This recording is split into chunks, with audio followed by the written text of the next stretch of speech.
In this video, which is titled How to Shaders, we learn how to approach creating some of the fundamental shaders, including plastic, parquet or wood generally, concrete, and metal. Let's start with plastics. I'm going to create a new standard surface shader, rename it to plastic, assign it to the shader ball, and run the IPR. And let's open up the shader itself.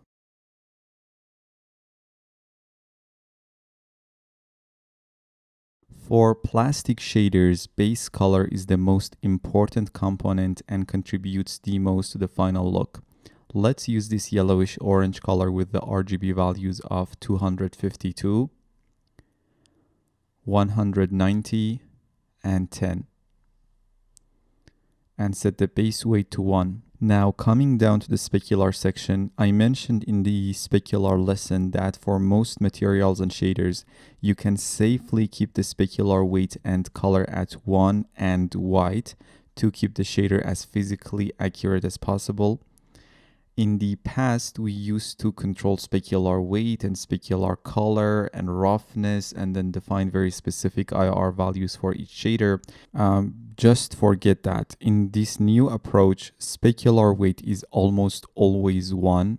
Specular color is just a simple white color. And the IR value for most daily shaders like plastic, wood, concrete, and so on can be around 1.5. The only thing we are interested in is the specular roughness. We add variations to the specular roughness with a grayscale texture, and that adds all the realism we need. So add an image node and load this BW1 texture. I'm gonna set it as the beauty shader and set its scale U and V to 2. As this map will be connected to the specular roughness, I'm going to change the color space to utility raw because we are in ACES. I discussed ACES in the introduction section and it will be discussed thoroughly in the rendering section. If we connect this map to the specular roughness, as we learned before, those dark patches are gonna make the surface sharper at those areas. We want the opposite, so let's invert the image. A quick way to do it is going to be by using a complement or invert node. We want to add this node after the image node. A simple way to do so is that you can first select the node that you want the next node to be after, then press Ctrl Tab and search for the node you want it to be added after. In this case, it's complement. Now if you press Enter, it will automatically be added after that node. Now the image is inverted. And finally, let's add a RAM float node after the complement and connect the RAM float node to the specular roughness input and set the standard surface shader as the beauty shader. I use the RAM float node to be able to adjust the texture values. As soon as we add this variation to the specular roughness, now we get a much more realistic shader. The map is a bit too contrasty and I'm looking for something more subtle. So I'm gonna select the darkest values using my RAM float node and increase them to something like 0.085. Now the sharper reflections become a bit rougher. Then I'm gonna select the brightest values of my texture, which are responsible for these rough patches, and set them to around 0.5. Now they become sharper. So this is the map after the complement node, and this is it after we adjusted its values using the RAM float node.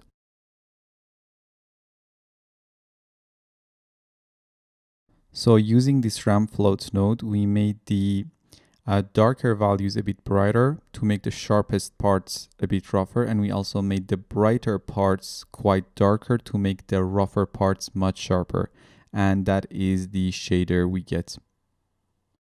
In terms of importance of components for plastic shader or anything similar, now we need to work on the subsurface scattering. So open up the subsurface scattering section, set the weight to around 0.5, 0.6, depending on the particular plastic. the SSS weight can be quite low or high. You need to look at your reference image and see if it has a lot of SSS or not, and then decide on the subsurface scattering weight. Set the radius to around 1 centimeters. For the color, I'm gonna copy the base color and paste it here as well.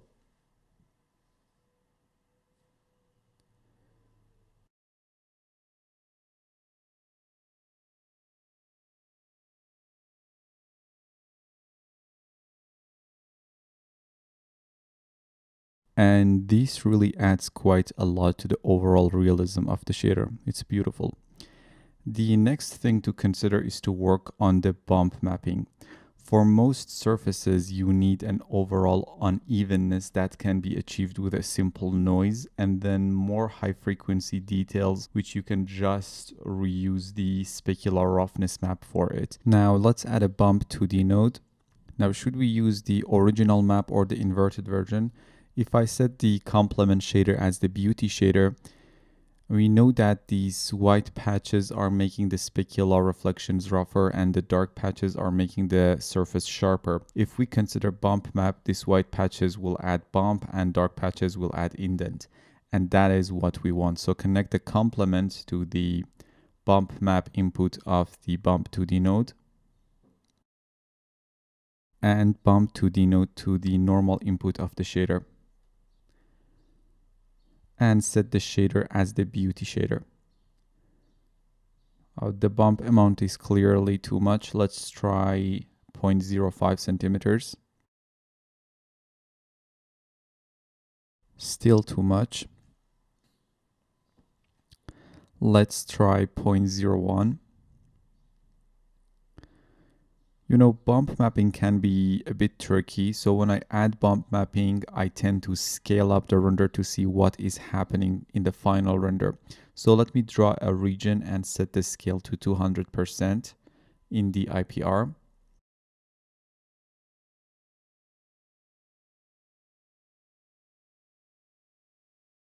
Now you see even 0.01 centimeters is too much for a fairly smooth plastic surface. Let's reduce it to something like 0.002 centimeters.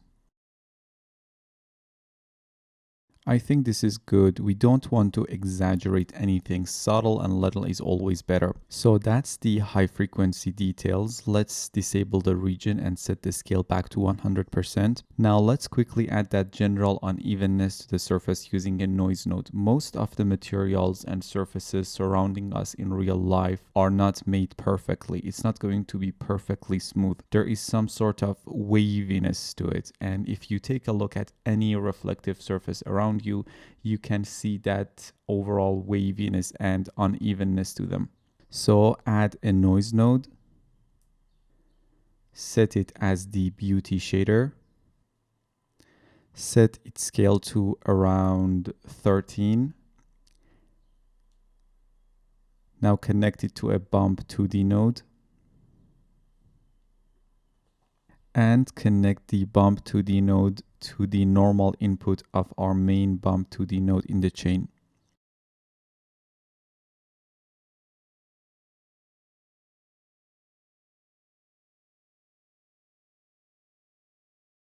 Now, if I increase the bump height in the new bump 2D node to something like 5 centimeters, you can see that's the type of unevenness that I'm talking about, but we want it to be subtle here. So let's set the bump height to around 0.4 centimeters. Now let's see what we get. Now this is a pretty good plastic shader and you can call it a day. One other thing that you can add to your shader to make it more realistic is to make the perpendicular faces a bit sharper compared to the parallel faces to the viewing direction. We can do that simply using the coat section of the shader. We talked about this specific topic in the coating lesson. For now, let's set the coating weight to around 0.5 and coat IOR to around 1.2. So the coat will be limited to only the perpendicular faces and decrease the roughness to 0.05. And this will add another level of realism to the overall shader. We can go ahead and add a bit of variation to the coat roughness, but this is enough for now. Now let me show you a final render for this shader. And here it is.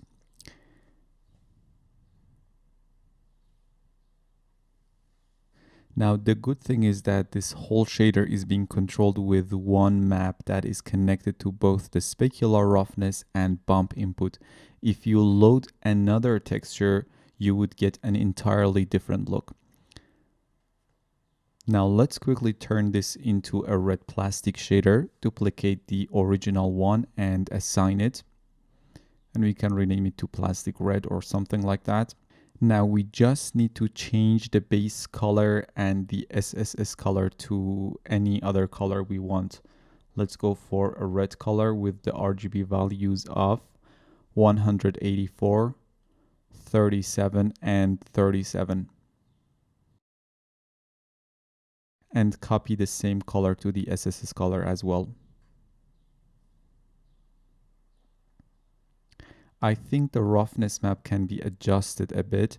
I just want to make these rougher parts a bit sharper. Specular roughness map is not that contrasty. So select the ramp float node and decrease the Y value for the second point to something like 0.4. Now let's see what we get. And I can just show you the final render for this shader as well. Here it is. Very nice and touchable. So that's about the plastic shaders. Let's pick up the pace a bit and go for a wood parquet shader. Add a new standard surface shader. Rename it to parquet and assign it. Open it up. Load this wood parquet.png texture. As this is the base color texture, set the color space to utility sRGB texture. Let's set it as the beauty shader to see how it sets on the geometry. I'm gonna set the scale U and V to around 0.75. Connect it to the base color and set the base weight to 1. Specular weight, color, and IOR can remain at the default state as we discussed for the plastic shader. Let's go for the specular roughness immediately and load this wood parquet bw02.png. Change the color space to utility raw and scale to 0.75 like our base texture. As the previous shader, I'm gonna quickly invert the texture as this texture was created for glossiness workflow, so add a complement node after it. Now add a ramp float after the complement to be able to adjust the texture. I'm just gonna make the dark values a bit brighter by increasing the first point Y value to around 0.2. Now connect this to the specular roughness and set the standard surface as the beauty shader. Next, let's go for the bump. For this, I want to use both the map that we use for specular roughness and add this second map as well. So add an image node and load this wood parquet bw.png to combine the two maps. Add a layer RGBA node and set it as the beauty shader. Connect the complement node to the layer 1 input and the second image as layer 2 input. Change the operation mode for the second layer to overwrite and set the mix or opacity to around 0.7 so we can reveal the first layer a bit. I'm gonna set the standard surface as the beauty shader and connect the layer RGB node to a bump 2D node. And bump 2D node to the normal input of the shader. And set the bump height to around 0.15 centimeters. Let's add that general waviness like the plastic shader. I'm just gonna steal that noise and the bump map from one of the plastic shaders. So select them, Control C to copy and paste in the wood shader using Control V.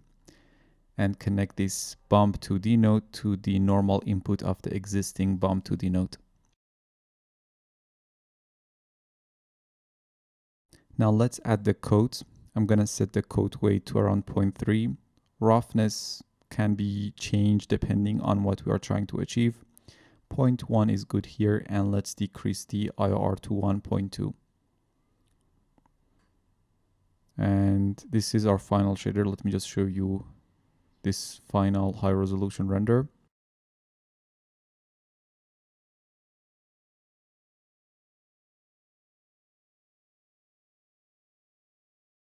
Now let's quickly create a concrete shader as well. So create a new standard surface shader, rename it to concrete and assign it. Open it up. For the base color, load this concrete 01d.png.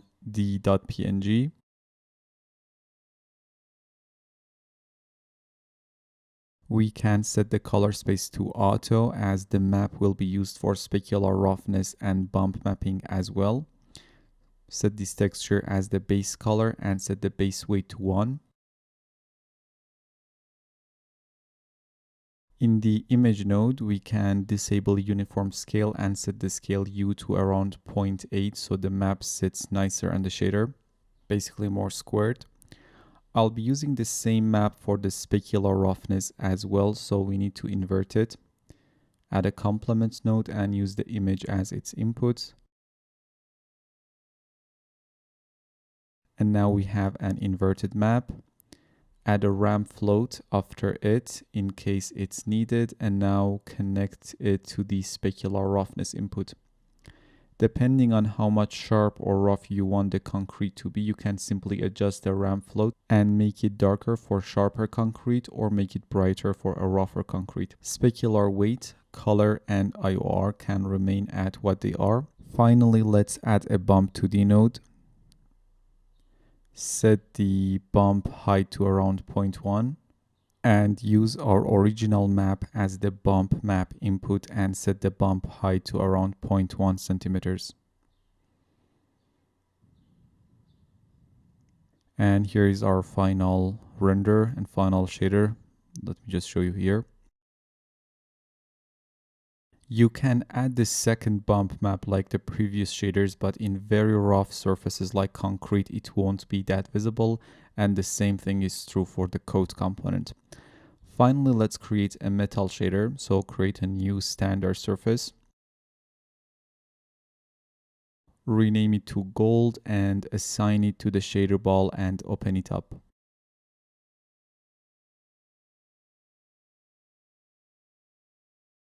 In the second lesson of this section, we talked about metalness and how to create metal shaders. In this case, increase the metalness to 1 and use the gold preset to get started. Immediately, let's work on the specular roughness. I'm going to add an image node and load this map that is called metal roughness and set the color space to utility raw.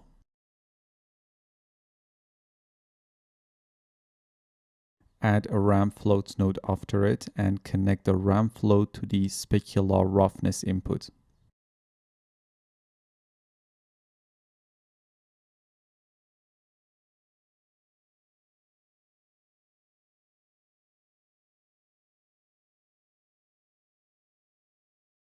You see the result is a bit too rough, so in the ramp float node, make the brighter parts of the texture that cause that roughness to be a bit darker, maybe from 1 to around 0.4.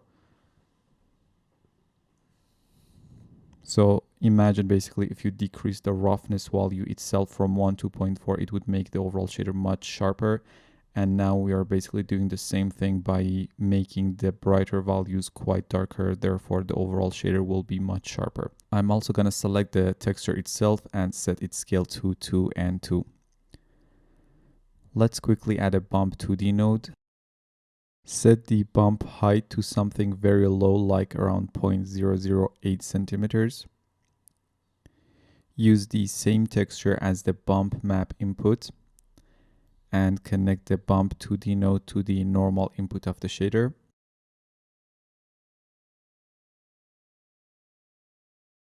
We can copy the noise bump mapping from one of the previous shaders.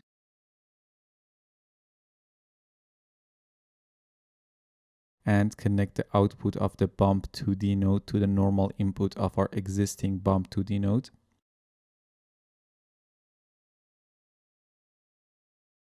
And this is a very quick metal shader. Let me show you the final render. If you want to change the whole feel and look of the shader, simply change the texture that controls both the specular roughness and bump mapping, and this will give you a totally different result. Let's quickly create a copper shader as well. Simply duplicate the gold shader and rename it to copper and assign it. And in the standard surface shader, change the preset from gold to copper. And that's it. You can change the base color, maybe add a bit more saturation to make it a redder copper, but that's good for now. And let me show you a higher resolution render for this shader as well. So that's how you approach creating different shaders in Arnold in their simplest form. Obviously, these can get much more complex than this, but now you have a very good foundation to build upon. It's a very simple approach. Specular roughness is the key to everything, and you build around it. So in this lesson, we'll learn how to create shaders like plastic, parquet, concrete, gold, and copper. See you in the next video.